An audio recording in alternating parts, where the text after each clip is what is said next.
picture you're staring at was taken sometime in the 70s. It's the only remaining image I have left of my son, and the artificial being known as Antran, whom we adopted into our family at the time. It was a warm summer back in the mid-70s. I was driving home from my logging company after a long shift when I had to make a stop at a local garbage tip-off to drop off some old desk my mother had given us.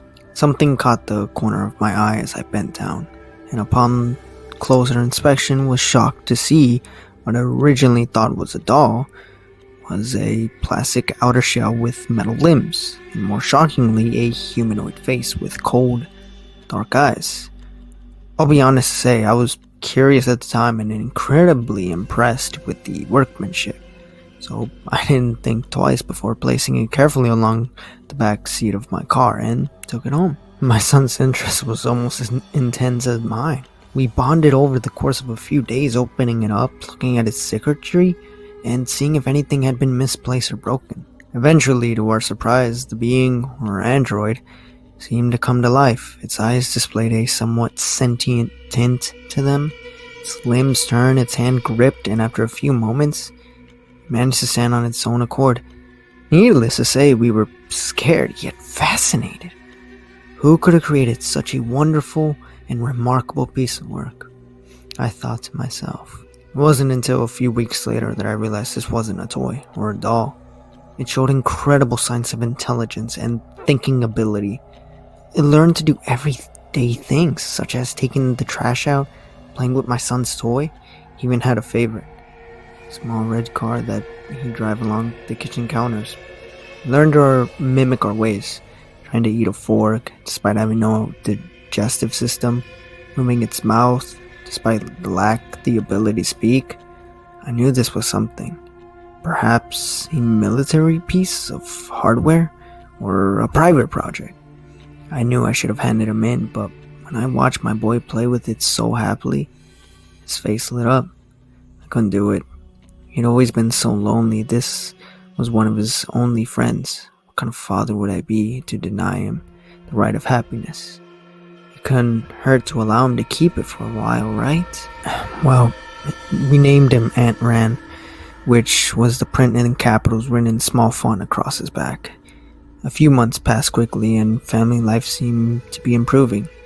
He was one of us. My lad's grades improved, his mood improved, everything was getting better. That is, until one evening in July. I was sitting in my armchair with a beer watching television. My boy and Antran had knelt down on the rug, play fighting with one another, as boys do, when suddenly my attention was drawn to a loud gasp. I looked on and saw my child gripping his arm. "What's wrong, Adam?" I asked. He rolled up his sleeve and on his arm was a large, red mark covering his forearm. "Antran pinched me," he replied in a shaky voice.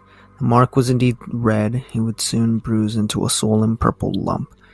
My fatherly instincts took over me, and like a parent telling off a naughty child, I shouted at the android. Its cold, metallic face for a moment seemed to show genuine sadness and sorrow, as though it didn't know its own strength, as it thought it was sorry.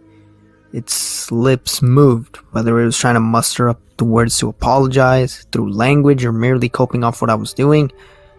We will never know. Later on in the evening, I apologized for the shouting, told everything was okay, and thought nothing of it. A few weeks later, my son came to my room. It must have been early morning. My slumber was interrupted by the gentle creaking of my bedroom. "Dad," he whispered. "Yes, my son," I replied. "It keeps looking at me." "What?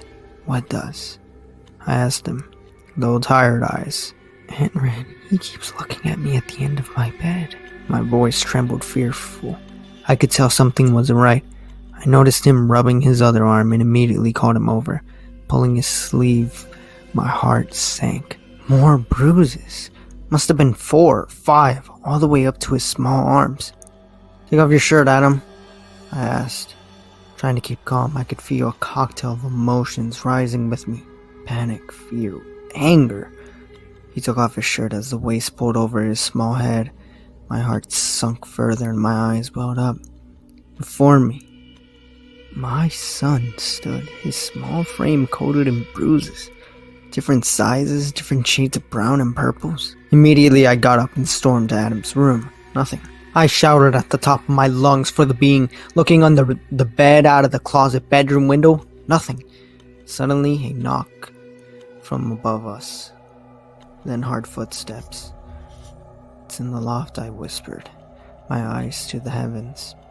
As I paced down the corridor, I noticed the walls on either side were coated in scratches, all the way up to the now swinging piece of string that leads into the small loft door. Slowly I pulled it open, telling my scared son to stay where he was. The ladder fell down and I climbed up, taking a hold of the torch we left on the side of the opening. I turned it on, only to find the small window we had in there to be smashed. It escaped. Immediately I considered calling the emergency service, but who's going to believe me? A sentient metallic being hurting my child? I'll take one look at the bruises and they'll have me locked up for abuse. I had no choice but to keep quiet. Weeks, then months passed. Every time we went outside, we noticed ever-increasing signs of Antran's presence. The familiar scratch marks alongside the bricking of my home. Plants had been disturbed, patches of mud leaving up to the window. I feared for my son, taking him to and from school, never letting him out of my sight. What had caused this sudden hostility towards us? Had we done it wrong? Was it my shouting? I found myself speaking out loud in the evenings, apologizing to the walls, to an empty room in the hopes Antran would hear, hoping he would stop the taunting, the endless stalking of my home, but my attempts were in vain. If I had known what would come, I wouldn't have slept that night. My sleep was once again disturbed, though this time by a blood-curdling scream. My eyes started open, and I immediately, almost as a natural instinct, I rushed into my son's room. It was too late. The room had been turned upside down. Everything was on the floor, the bedsheets ripped and his window smashed. I burst into tears, screaming at the top of my voice for my son back. I called the police, telling my son had been kidnapped. They asked if I had seen the culprit. I of course lied and said I didn't, hoping the images of my son would be enough. Like they believed this doll was sentient, harmful. For the next few days I cried myself to sleep, sobbing like a child. Life wasn't worth living anymore. I wish I never found that thing. I betrayed my son's trust in me as a father to protect him, and now I pay the price. It was a September dawn.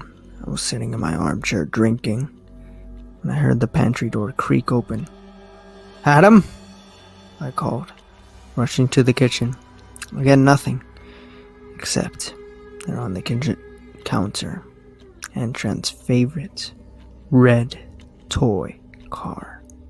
Wow, just wow. First off, I want to say is that this story is definitely underrated. It is one of the more underrated creepypastas out there. Now, I do have some minor nitpicks, but I'll get into that in a bit. Now, second of all, this story, I love how this story doesn't really include an explanation as to where Antran came from. It's really left for interpretation for the reader. How did he end up, in the middle of nowhere? Or how was he created? Who created him? Is the name written on Antran, is it the model, like the name of the series of Antrans? Or is it the name of the company? There's really no clear explanation, only little hints in what we have to, go off of. Also, the robot could easily be, either from a toy company that failed to make a toy, a realistic doll, I guess, or it could be from a government project, or it could be, alien. It honestly could be up for interpretation. That also leads into the next point is I love how the intentions of Antran aren't really clear. As to, in the beginning it was, it wanted to be part of the family, it was, doing good, but then as soon as the father, hit it, it sort of saw it as its enemy, and so did it kidnap and torment him and his family as for hitting him as a way to retaliate him, or is there something else going on? Is the robot's mission to kidnap children? But then, that would leave the question, well, why did he come back and leave a toy car? I love how there's so many things that this robot does, and there isn't really a clear answer as to why, and it just keeps, the reader guessing. And I love that. I love how, some stories do that. So one thing that I like about this story is that it includes a picture of Antran. It comes with, and it gives us a good understanding of to what Antran looks like. And the picture itself, really, when looking at it, gives this sort of sense of dread, as if that this robot is going to become hostile later, and it adds that sense of dread and sadness to it. And also, getting a clear look at the robot, sort of adds to that theory that readers could have, whether it could be more of a government project or an alien project. I think it's a government project. Scrap. That's what I think. Now, one thing I am kind of wishing for really is a little bit in the ending. Again, creepypastas always have, and have a hard time ending well, but the ending for this one was pretty good. I just wish that, in the ending, the father, I guess, tried to put a little bit more effort in trying to find out, origin of the robot or his son. Because, if my son was stolen by a robot, I would try and, figure out, where this robot came from, or if there have been any similar reports out there. And towards the end, it is kind of sad seeing the father, being sort of a drunk. It is kind of hinted at. So I do wish that we had seen, our father, or the father, try to find his son or make a bit of an effort. Who knows? It probably would have given us a bit of hints to what Antran, originally came from and what its intentions were.